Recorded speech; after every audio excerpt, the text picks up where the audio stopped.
Thank you for sharing this Sunday here together. James, thank you again, and all of Celebrate Life for inviting me back to speak. I feel so grateful to be part of this truly loving community. You always make us feel so welcome, so comfortable. Even with the technology, we're all getting up to speed, and we're grateful for your kindness and your warmth.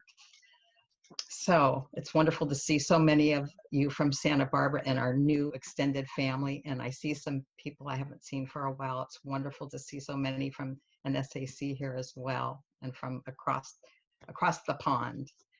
So I guess we'd all agree this has been a very different kind of 4th of July weekend, but it seems like a very good, opportune time to think about how we value freedom.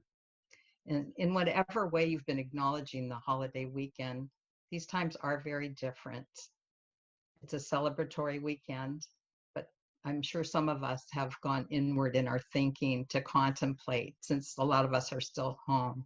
What an inspiration to hear Cynthia's beautiful sharing of the joy that she shared with a hospital patient, and hear some of you focus on just the joys of being in this earthly body.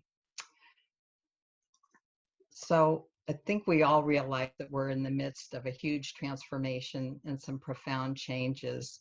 And it seems like this is not the time to be passive, time to take the time outs and get calm and peaceful, but it is time calling us to speak up, to take some action.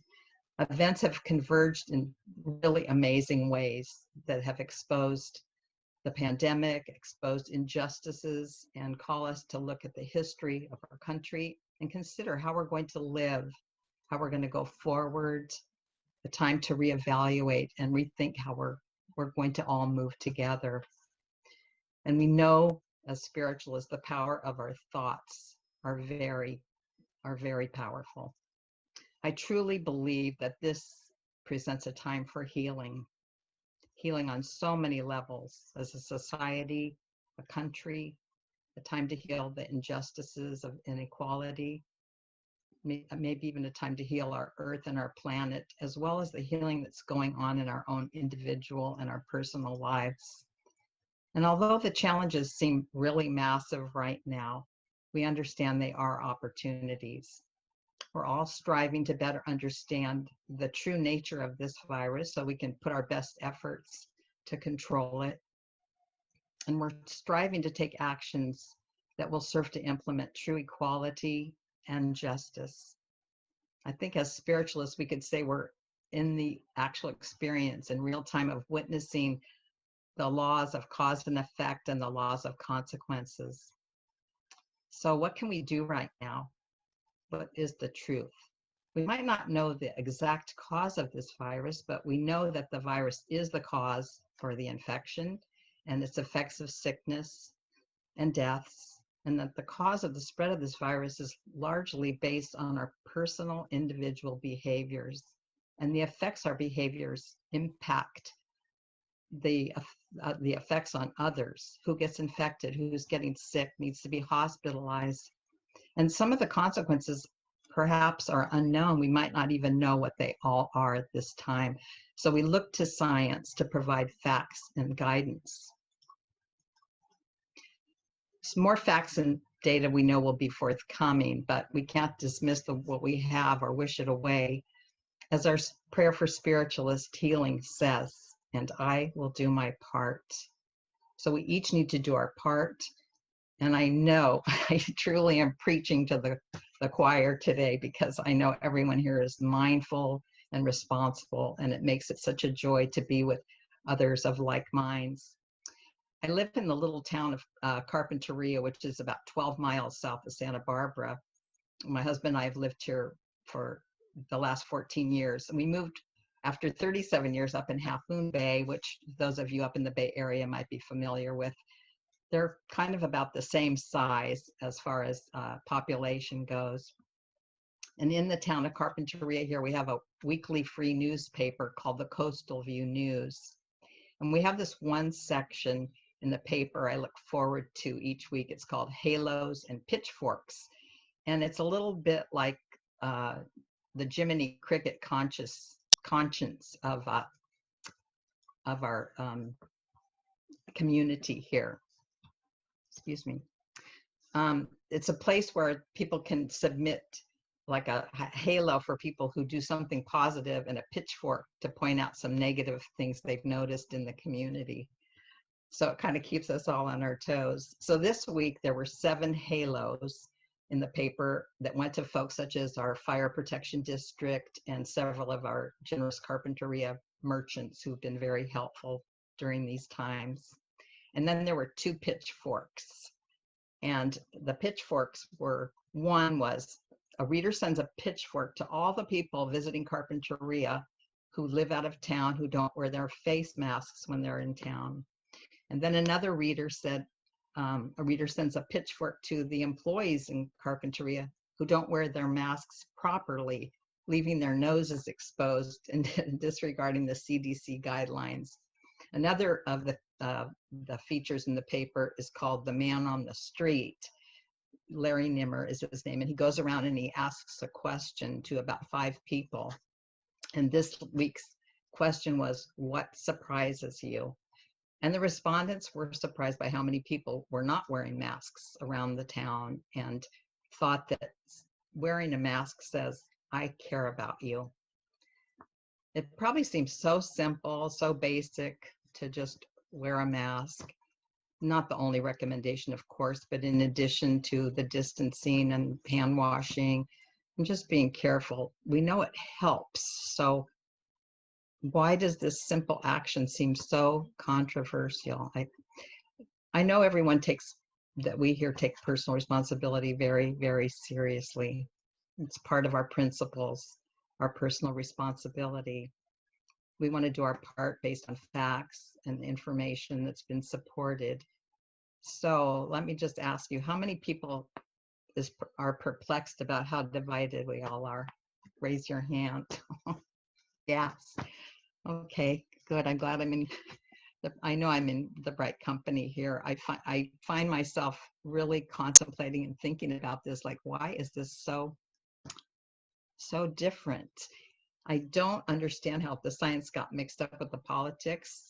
And I've even heard doctors say this week, it's the most patriotic thing to do in Independence Day is to do your distancing and wear a mask. It seems very simple. So I guess it comes down to our personal beliefs and how we implement them and integrate them into our actions. And maybe a time to consider how personal freedoms, our beliefs on personal freedoms, get to the point where it can cause such divisiveness. I was thinking about it and try to compare it to how we've evolved as a society about smoking indoors. And we all got kind of on the same page and don't smoke in businesses or indoors. And it seems very respectful that we all got there. And I just don't recall this controversy that happened before. So it's a good learning experience. So another thing I think about is how did it get so hard to get to what is the truth? The late Reverend Sharon Snowman, for those of you who knew her and those of you who didn't, she was a 5th generation Lilydale spiritualist. She was the NSAC secretary for our national organization for over 25 years, a healer, medium, extraordinary teacher. And she said about spiritualists, as spiritualists, we're encouraged to not just accept things without our individual common sense and investigation and proof of the truth. So I think we really do have some good facts to work on right here. And it's time to kind of look at those facts and hope we have the common sense to do what is for the highest and best for ourselves and for others. Another issue that's come very current in these last days and weeks are concern our national symbols, monuments, statues, primarily connected with our history's past of slavery.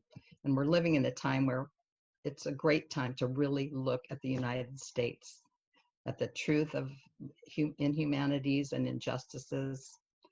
And we know our thoughts and our actions continue to unfold in the recent protests and will unfold in the upcoming elections.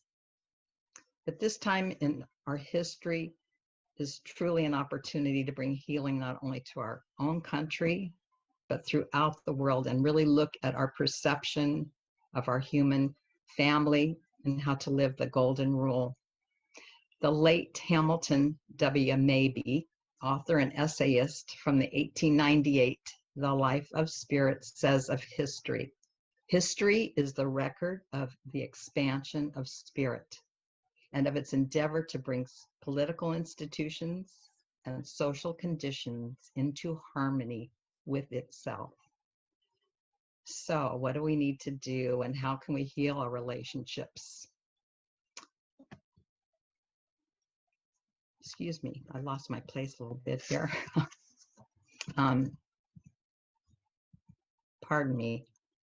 I'm learning to use my computer and look at my talk on here, so please bear with me. Thank you. When it comes to healing, the healing relationships we can do are healing with ourselves. And some of you gave some just beautiful gratitudes for what you're grateful for, that we can go outdoors, we can enjoy nature and really do some healing within ourselves by taking the time to meditate, to learn some things, to do our creative things, to go out for a walk, make that connection with spirit, do some exercise. Many of you I know you're journaling, you're doing artwork, you are cooking new things, you're writing. Some of you are decluttering, getting rid of things so that you can make some space. Many of you are reaching out for encouragement and support. We can also work on healing our relationships with others, our family members, friends, maybe some work relationships, neighbors, and healing some conflicts and disagreements that maybe have been kind of lurking in our lives. Many are working with healing relationships in the community, and we're also working on healing our relationships nationally and internationally. And we need to do that, and globally as well. We can heal relationships spiritually. We know that from our mediumship. We can heal those relationships with loved ones, with those now in spirit that are still in need of healing. We're so grateful for that mediumship where we can make that connection with a loved one if we did not get to say goodbye or we have some unfinished business with them. And our principle 4 says, we affirm that the existence and personal identity of the individual continue after the change called death. So we can really consider how we are establishing our personal identities right now by the choices we're making. We can think about the things we speak up about and the actions that we're going to take. So I think maybe we could do a personal life review. How many of you have ever attended an IANS gathering? Yeah, I see some hands waving. For those of you who don't know what that is, it's the International Association for Near-Death Studies. And our Santa Barbara organization is one of our very dear friends. I encourage you to check out their website. They have some on SoundCloud, I believe it is, on their IANS website. You can listen to some of the past presenters and speakers.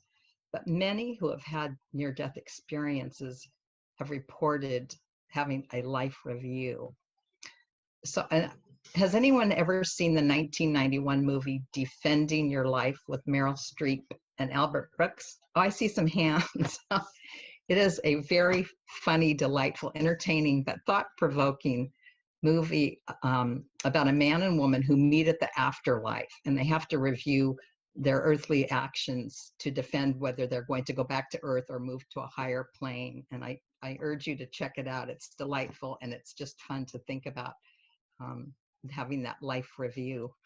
But what if we did that life review now, well, maybe daily, even while we're still here in our earthly forms? What if we look and work to heal things that we need to change now so that we can heal maybe any potential regrets that we know about that we could not have to take with us into the spirit realm? We don't really have to wait. So if you had a life review today, reflecting on your life so far, Would you have any regrets? Any unfinished business? Do you still have something that needs to be completed, resolved? And how about those things that need to be celebrated? What things would give you a sense of accomplishment, a sense of peace, joy, and completion? And also, what would let you know that you, as an individual spark of the divine, have lived your best life in this very precious life experience? We know that we continue in spirit when our earthly time here is done. But this is the only time that our spirits will be in this particular body, in this particular physical experience, and we must cherish every moment.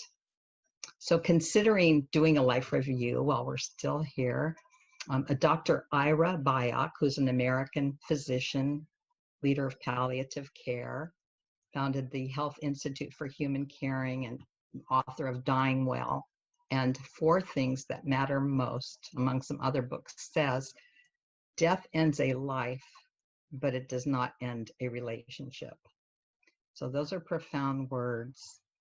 And he says that reconciliation is possible in relationships and improving our emotional well-being with just four things, saying four things, verbalizing them. Number one, thank you. Number two, I forgive you. Number three, will you forgive me? And number four, I love you. So collectively, it feels to me like we're in a profound time of having a national life review about our country, its history, pondering how we want to live, the choices we want to make, how we're going to improve, what we want our values to be for greater justice for every citizen. We want to truly respect the rights for all, acknowledging that Black lives matter and that our sisters and brothers may have true freedom, equality, and justice.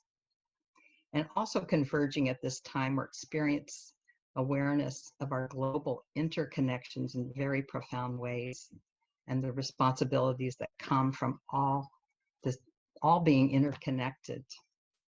Our spiritualist history includes activism, abolitionists, anti-slavery movement, the suffragettes, the freethinkers, all striving to promote the philosophy of interconnectedness and equality.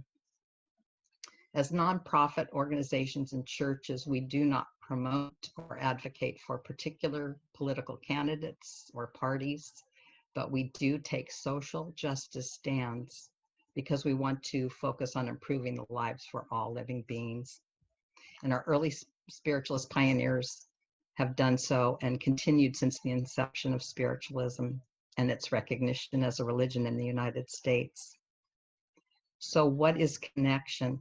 Connection is defined as the state of being, such as cause and effect, a link, a bond of a relationship, a link of friends or associates.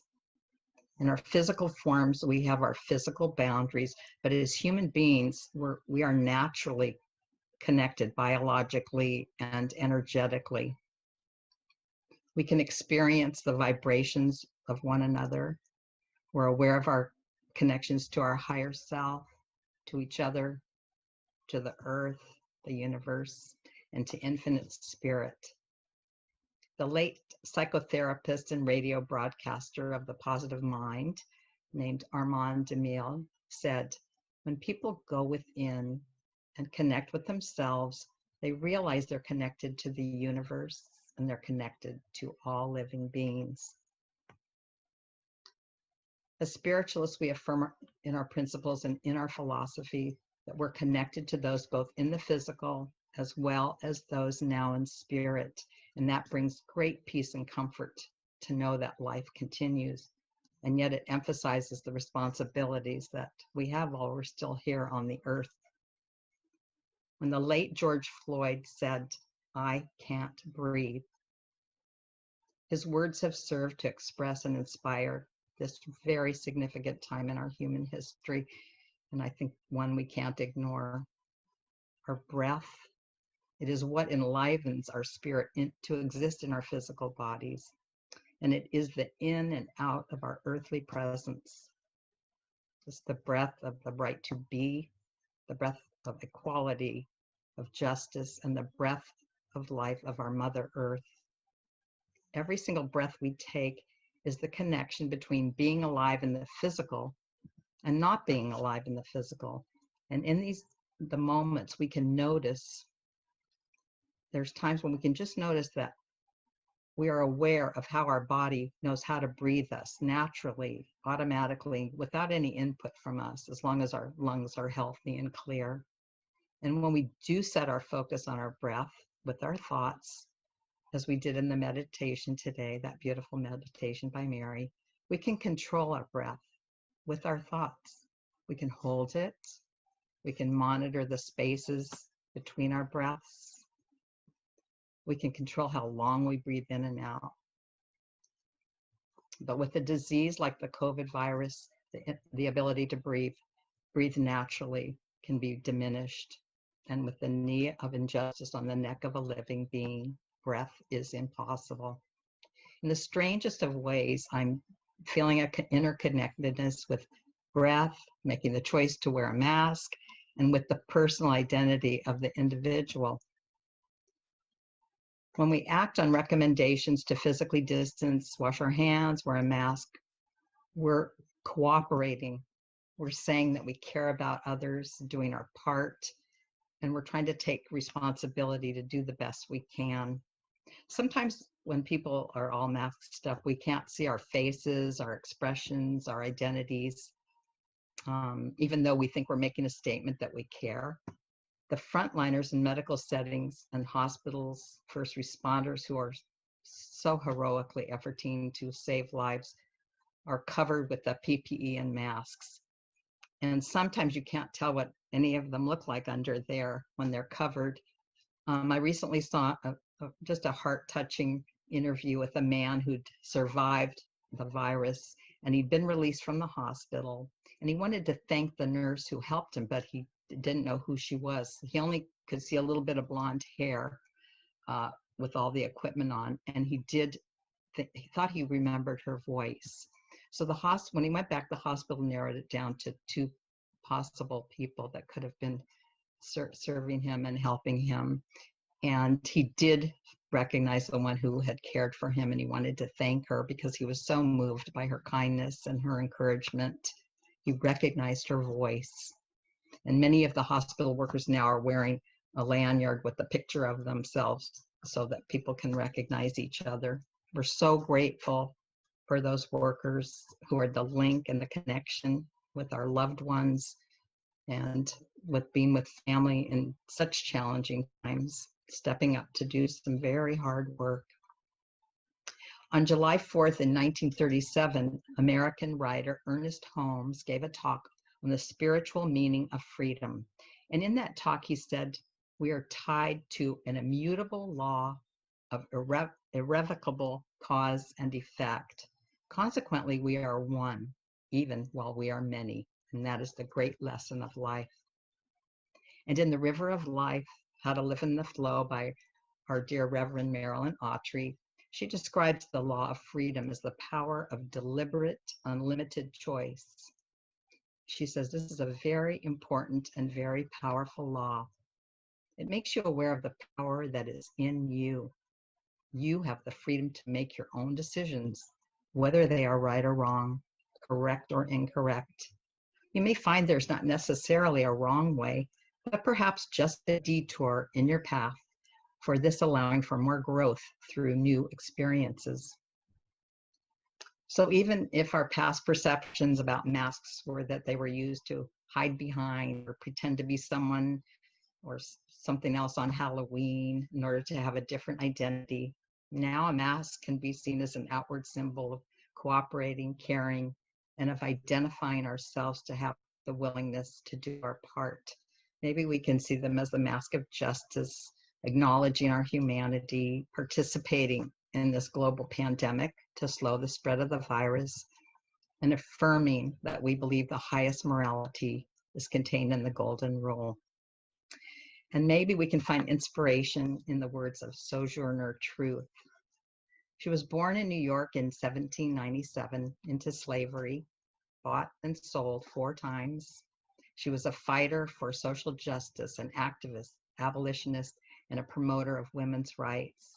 And she escaped with her infant daughter to freedom in 1826. And then in 1828, she went to court to recover her son and was the first Black woman in history to win a case against a white man.